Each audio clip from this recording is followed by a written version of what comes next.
할렐루야. 2016년도 6개월이 지나가고 7월에 첫 주일을 맞이합니다. 반년이 다 지나가고 이제 후반기 첫 주일을 맞이하면서 맥주 감사주일을 맞이하게 됩니다. 감사를 모르는 사람은 복을 받지 못합니다. 감사를 모르는 사람은 행복하게 살 수가 없는 것입니다. 오늘 우리가 지키는 맥주 감사주일은 광야 시대에 뿌리를 두고 있습니다. 출애굽기 23장에 보면 하나님께서 매년 세 차례의 절기를 지키라라고 말씀하시면서 우리가 꼭 지켜야 될 세 가지 절기 중에 하나로 맥주절을 말씀하고 있습니다. 하나님이 말씀하신 것은 우리가 순종하면 되는 것입니다. 하나님이 말씀하실 때는 그 말씀 속에는 하나님의 계획과 뜻이 다 담겨 있는 것입니다. 맥주절을 지켜야 될 이유로 내가 수고한 밭에 뿌린 것에 첫 열매를 거둠이니라 이렇게 말씀하고 있습니다. 이스라엘 백성은 애굽의 종이었습니다. 그런데 유월절을 통해서 애굽의 종에서 탈출을 해서 이제 자유인이 됩니다. 종으로 살아가던 사람이 자유인이 되었는데 이제 그들이 애굽에서 벗어나서 도착한 광야는 마실 것도 없고 먹을 것도 없었습니다. 인간의 힘으로 벗어날 수가 없었던 곳이었습니다. 광야에서 인간의 힘과 재능은 아무 소용이 없었습니다. 그러자 하나님께서 반석에서 물을 내시고 만나와 메추라기로 그들을 먹이셔서 오직 하나님의 인도와 은혜로 광야길을 헤쳐나오게 됩니다. 이러한 만나와 메추라기 언제 끝나게 되었을까요? 젖과 꿀이 흐르는 약속의 땅에서 첫 농사를 지으면서 첫 번째 열매를 거둘 때 만나와 메추라기는 끝나게 되는 것입니다. 그래서 수고하여 밭에 뿌린 것으로 첫 열매를 드릴지니라 이것을 기념하는 것입니다. 이제 밭에 씨앗을 뿌려서 열매를 거두고 농사를 지어서 하나님께 영광을 돌릴 때 얼마나 기뻤을까? 처음 익은 열매를 거두어 드렸을 때 얼마나 감격스러웠을까? 모든 것이 하나님의 은혜요, 모든 것이 하나님의 인도요. 열매를 거두면서 맥주절을 지키면서 하나님께서 지금까지 지켜주신 은혜, 인도, 이것을 잊지 않고 기억하고자 하는 의미가 이 속에 담겨 있다는 것입니다. 오늘 갈라디아서 6장 7절 말씀에 이런 말씀이 기록되어 있습니다. 사람이 무엇으로 심든지 그대로 거두리라. 무엇을 심든지 심은 대로 거둔다. 심음과 거둠의 법칙에 대해서 말씀하고 있습니다. 그대로 심은 대로 그대로 거둔다. 자연 법칙이죠. 농사의 원리죠. 창조의 질서죠. 진리 중에 진리죠. 자연의 법칙이요, 불변의 법칙이에요. 모든 것은 심은 대로 거두게 되어 있는 것입니다. 우리나라 속담에도 콩 심은 데 콩 나고 팥 심은 데 팥 난다. 콩 심은 데 팥이 날 리가 없는 것이죠. 팥을 심었는데 콩이 날 리가 없는 것이에요. 심은 대로 다 거두게 되는 것이에요. 영국 속담에 자연은 속이지 않는다 이런 말씀이 있어요. 자연은 심은 대로 속이지 않고 그대로 나온다. 이것이 자연의 법칙이라는 것입니다. 성경도 오늘 이 말씀을 지지하고 있죠. 고린도후서 9장 6절에 적게 심은 자는 적게 거두고 많이 심은 자는 많이 거둔다. 적게 심은 자가 적게 거두고 많이 심은 자가 많이 거둘 수밖에 없는 거예요.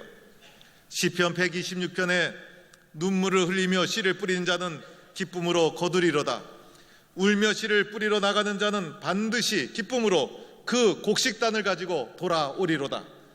울며 씨를 뿌리고 고난이 있어도 어려움이 있어도 씨를 뿌리는 자는 반드시 심은 대로 뿌린 대로 거두게 된다라는 것이 성경의 말씀인 겁니다. 전도서 3장에도 이런 말씀이 있죠. 범사에 기한이 있고 천하 만사가 다 때가 있나니 날 때가 있고 죽을 때가 있으며 심을 때도 있고 심은 것을 뽑을 때가 있다. 그래서 심을 때가 있고 거둘 때가 있다. 이것이 성경에서도 지지하는 말씀이라는 것입니다. 심은 대로 거둔다. 심은 대로 거둔다. 심지 않고 거두려고 하니까 문제가 일어나는 것이에요. 그래서 많이 심으면 많이 거두고 심은 대로 거두는 것이 자연 법칙의 원리라는 것입니다. 잘 거두기 위해서는 잘 심어야 되죠. 심지 않고 거두려면 문제가 생기는 거예요. 많은 것을 거두고 싶으면 많은 것을 심어야 되는 것이에요. 그러면 그리스도인들이 심어야 될 것이 무엇일까? 이어지는 말씀 8절에 보니 이런 말씀이 있어요. 육체를 위하여 심는 자는 육체로부터 썩어질 것을 거두게 되고, 성령을 위하여 심는 자는 성령으로부터 영생을 거두리라. 할렐루야. 육체를 위해서 심는 자는 썩어질 것을 거두고, 믿음의 사람들은 육체를 심는 것이 아니라 성령을 심고 은혜를 심고 믿음을 심어서 성령을 위하여 심는 자, 그래서 영생을 거두는 자가 되라, 이렇게 말씀하고 있는 거예요. 오늘 갈라디아서에서 육체라고 했을 때 이 말은 바울이 염두에 둔 것이 있었어요. 육체라는 것, 이 본문 속에서는 율법주의자들을 가리키고 있었어요. 유대교 그리스도인들을 가리키고 있었던 거예요. 바울이 갈라디아 지역, 지금의 터키 지역에 은혜의 복음을 전하게 됩니다. 바울이 전하는 복음을 받고 많은 교회가 그곳에 세워졌어요.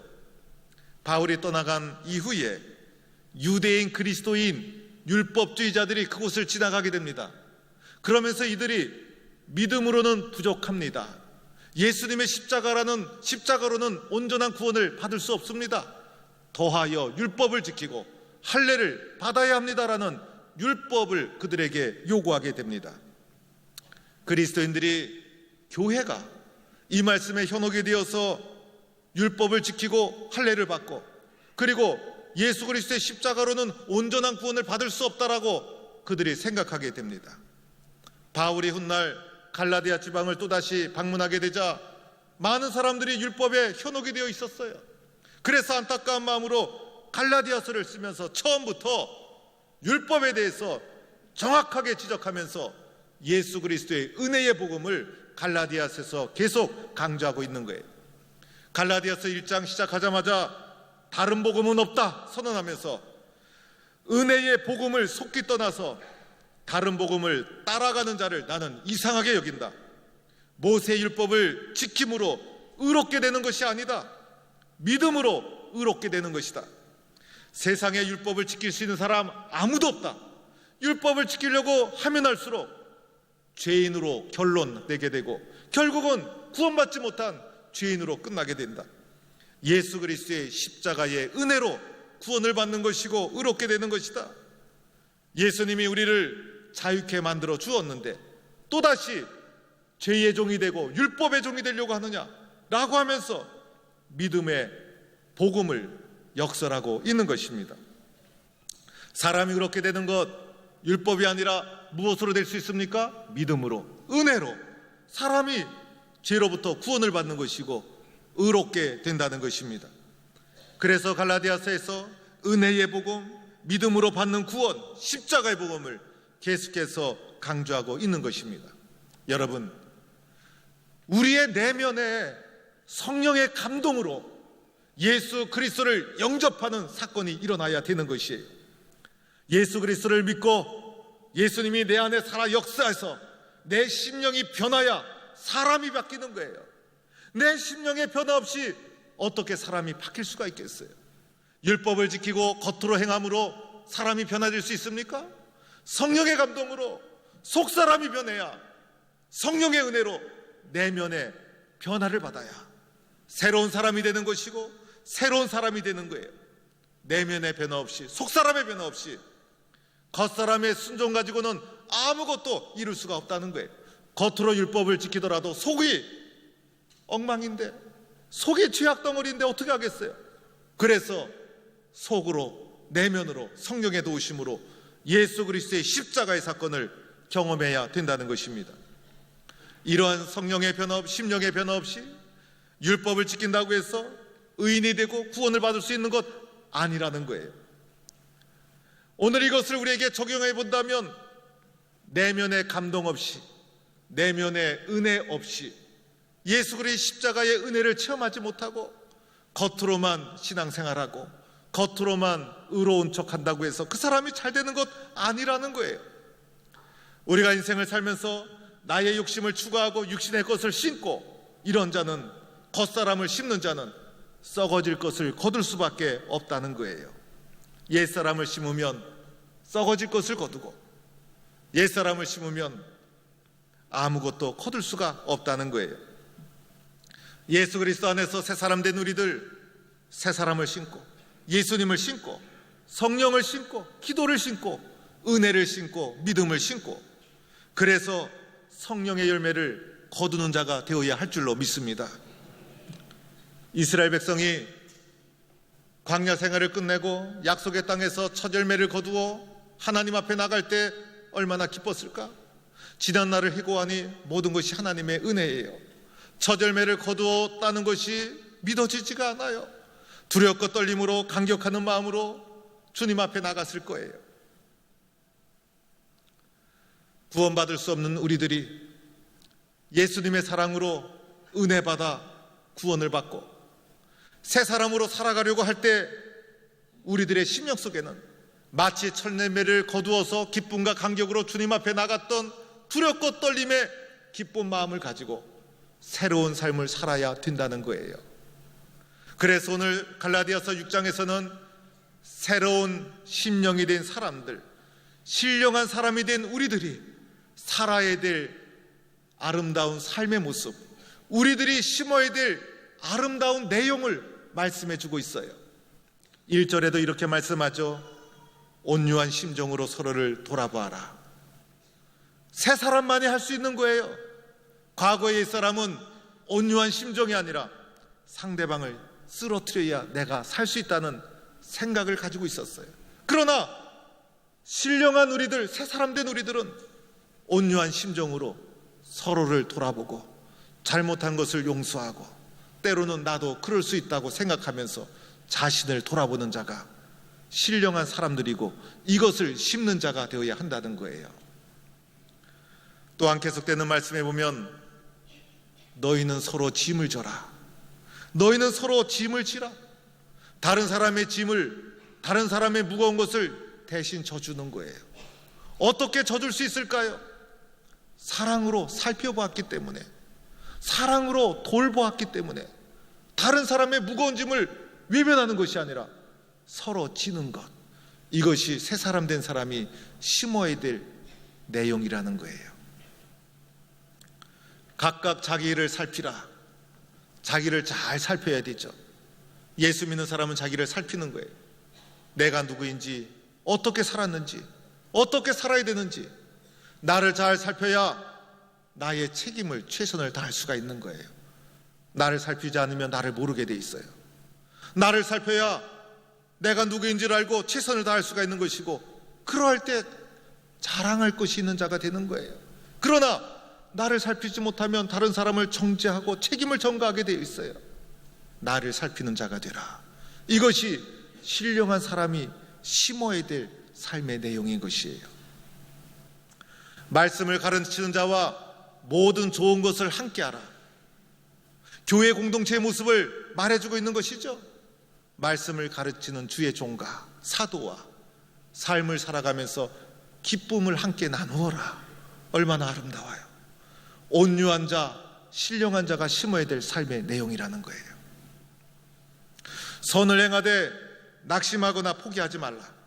오늘 이 말씀은 특별히 7절 이하에 나오죠. 심는 대로 거둔다.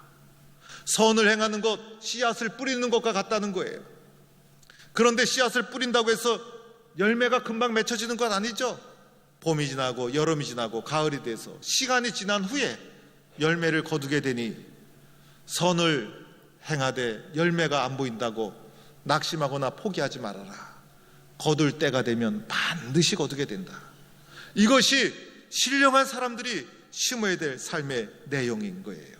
새 사람만이 할 수 있는 것, 심령이 변화된 은혜의 복음을 체험한 자만이 할 수 있는 것, 나만을 위해서 육신에 썩어질 것을 신고 거두는 자가 아니라 성령 안에서 은혜를 신고 믿음을 신고 기도를 신고 찬송을 신고 사랑을 신고 신령한 것을 신고, 그리하여 신령한 것을 많이 거두는 성도가 되어야 할 줄로 믿습니다. 저는 지난 월요일부터 금요일까지 의미 있는 여행을 하고 돌아왔습니다. 저희 아버님이 1930년생이니 올해로 87세입니다. 87세인데도 얼마나 건강한지 몰라요. 걷는 것도 저보다 잘 걸으시고. 그런데 아버님이 고향이 함경도 신포입니다. 거기서 자라시다가 초등학교 시절에 만주 목단강 신안진이라는 조선인 집성촌이 있었어요. 거기 가서 공부해야 된다. 거기에 또 삼촌이 병원을 하고 있었어요. 그래서 온 가족이 목단강 신안진에 가서 초등학교, 중학교를 보내고 해방이 되자 고향으로 가고 싶더라는 거예요. 그래서 신포로 돌아옵니다. 그 먼 길을 돌아와서 해방 이후에 북한에 공산 정권이 들었으면서 살 수가 없어서 신앙을 찾아 남쪽으로 내려와서 경상도 쪽에 정착을 하면서 예천 용궁에 있는 용궁교에서 저희 어머니를 만나서 가정을 이루게 됩니다. 북에 있는 고향은 가지 못해도 살아생전 제2의 고향이라 할 수 있는 만주벌판에 있는 목단강 꼭 가보고 싶다. 제가 들어도 못 들은 척 했는데 자꾸 말씀하셔가지고 안 가면 평생 한이 맺힐 것 같아서 아버님 모시고 가기로 했어요. 날짜가 정해지니까 몇 달 전부터 흥분을 하셔서 전화하면 고향 얘기만 하고 목단강인지 두만강인지 제가 알 게 뭡니까? 저는 아무도 몰라요. 그런데 옛날 얘기 자꾸 하시고 87세가 되어서 70년 만에 고향을 가보니 흥분을 하셔서 얼마나 흥분하셨는지 월요일 인천공항에 딱 나타나셨는데 여권도 없이 나타나셨어요. 세상에 우리는 안 가도 돼요. 칼뿐이 10건은 안 가져왔으니 또 나이 드신 분을 제가 뭐라 그럴 수도 없고 아버지 중요한 걸 왜 안 갖고 왔어요. 세상에 그렇게 가고 싶어하는 고향 온다고 아무리 흥분해도 그렇지. 그래서 집에 연락을 했더니 84세 된 우리 어머니 허리도 꾸부정하시고 걷지도 못하는 분이 갑자기 집안에서 쉬고 있다 날벼락 맞아가지고 여권 찾아가지고 택시 타고 지하철 타고 계단 오르락 내리락. 저는 항공사에 가서 70년 만에 고향 갑니다. 비행기 떠나면 안 됩니다. 태워주세요. 인천공항을 팔칵 뒤집어 놓고 나중에 시간 가스로 맞춰서 일반인이 들어가는 곳으로 들어가지도 못하고 여행사 직원이 들고 뛰면서 안내줘가지고 하여튼 간신히 난리를 치면서 출국을 했어요. 영길, 용정, 두만강, 도문 둘러보고 수요일날 고향 목단강 신안진으로 한 500km 되는데 차를 몰고 갑니다. 가는데 저희들은 피곤하니까 졸고 자고 졸다가 눈을 떠서 보니까 앞자리에 앉아가지고 그 어르신이 자지도 않고 졸지도 않고 눈을 동그랗게 뜨고 사방팔방을 6시간 동안 끔찍도 안 하고 쳐다보면서 흥분을 하셔서 제정신이 아니었어요. 저는 건강이 걱정이 되더라고요. 저러다가 쓰러지면 어떡하노. 가보니 그곳에 교회가 있었어요. 옛날 다니던 교회는 없어지고 건물도 사라지고 공산주의가 들어서면서 다 없어졌어요. 80년도 개방화되면서 교회 설립이 허가되어서 그 신앙의 물줄기를 이어받은 교회가 하나 세워졌는데 100여 명이 모였어요. 조선인 교회다 보니 우리와 똑같은 찬송가 성경 쓰고 있었어요. 80 넘은 분이 별로 없는 그 동네에 최장수 노인이 뜬 거예요. 70년 만에 고향 방문했다 그러니 사람들이 다 신기해서 쳐다보는 거예요. 수요예배 특별히 모였는데 간증하시고 설교하시고 눈물 흘리시고 자녀들과 저희들을 안내했던 김광재 윤현주 집사님과 함께 저희들이 특송도 했어요. 주 안에 있는 나에게 딴 근심 있으랴. 십자가 밑에 나아가 내 짐을 풀었네. 주님을 찬송하면서 할렐루야 할렐루야. 내 앞길 멀고 험해도 나 주님만 따라가리. 은혜스럽게 찬송하고 포항동북교에서 준비한 거기에는 오르간도 없고 치는 사람도 없고 전자 반주기가 꼭 필요한데 예배 지장 없도록 전자 반주기 포항동북교 이름으로 기증도 하고 그렇게 했어요. 예배 후에 오후 2시쯤 됐는데 얼마나 뜨거운지, 좀 쉬었으면 좋겠는데 내가 살던 집, 교회 터, 학교 찾아봐야 된다고, 세상이 바뀌어가지고 도로도 이상하게 되고 옛날 모습 별로 안 남아있는데 온 동네를 2시간 반 동안 아버님이 빠른 걸음으로 헤집고 다니시는데 저는 쓰러질까봐 쫓아가다가 지쳐가지고 헉헉거리고 뜨거운 태양빛에 저희 집 사람 맏며느리 따라오나 돌아봤더니 없어요. 쓰러지는 줄 알고 저는 쫓아가가지고 얼마나 빨리 돌아다니시는지. 그곳에 과거에는 조선인 천지였다는 거예요. 초등학교도 학생이 1000명이 넘었대요. 가보니까 폐교가 됐는데 학교도 크고 운동장도 2개였고, 일제시대였기 때문에 일본 국민이 1등이라 그랬고 중국 땅이었는데도 조선인이 2등 국민이라 그랬고 중국 사람은 한족인데도 그 지역에서는 3등이라 그랬대요. 지금도 조선인이 그 지역에서는 위고 한족이 아래예요. 중국 사람들 밭농사밖에 못 짓고 옥수수 농사밖에 못 짓는데 한국 사람이 논농사 다 짓고, 한국 사람은 쌀밥 먹고 중국 사람은 옥수수 먹고. 그런 말도 있대요. 돼지우리에 한국 사람, 일본 사람, 중국 사람이 들어갔는데 집어넣었는데 일본 사람은 1시간 만에 티 나오고 한국 사람은 반나절 있다 튀어나오고, 그리고 하룻밤 지나니까 돼지가 튀어나왔대요.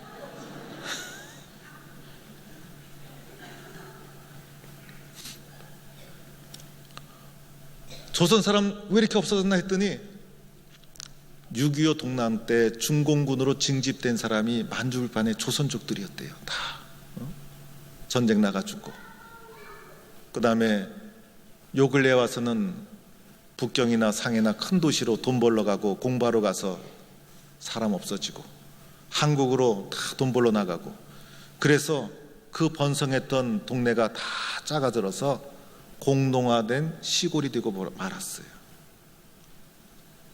다행히 아버님이 살던 집을 찾았어요. 일제시대부터 있었던 병원이었는데 그 지역 사람들이 다, 오래된 사람들은 알고 있더라고요. 수소문에서 80대 노인 1명을 찾았더니 알고 있더라고요.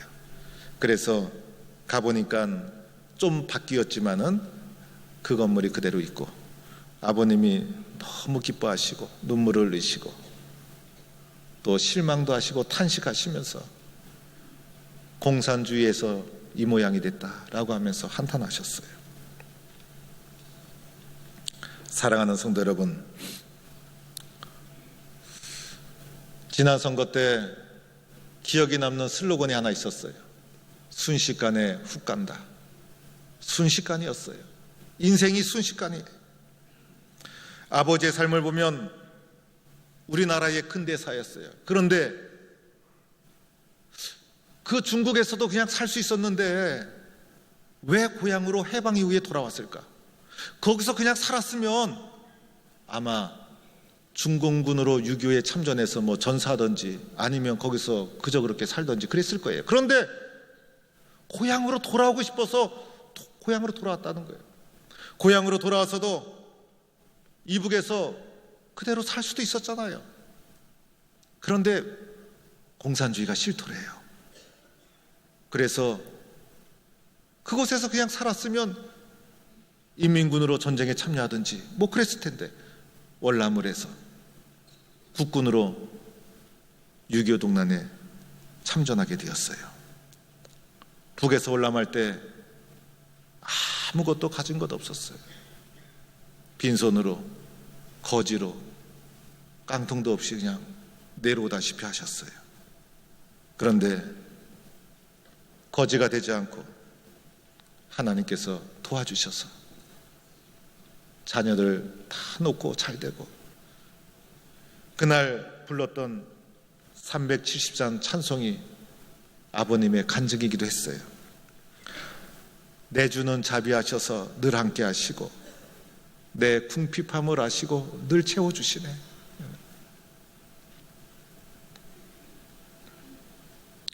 지나간 날을 돌아보면 우리의 삶이 인간의 계획의 결과가 아니더라는 거예요. 주어진 상황 속에서 최선을 다하지만은 살아갈 수도 있도록 힘이 되어주신 분은 하나님, 그리고 순간순간 선택하고 인생의 고비고비마다 연결시켜 주신 분은 하나님, 내 인생에 큰 그림을 그려주신 분은 하나님이시더라는 거예요.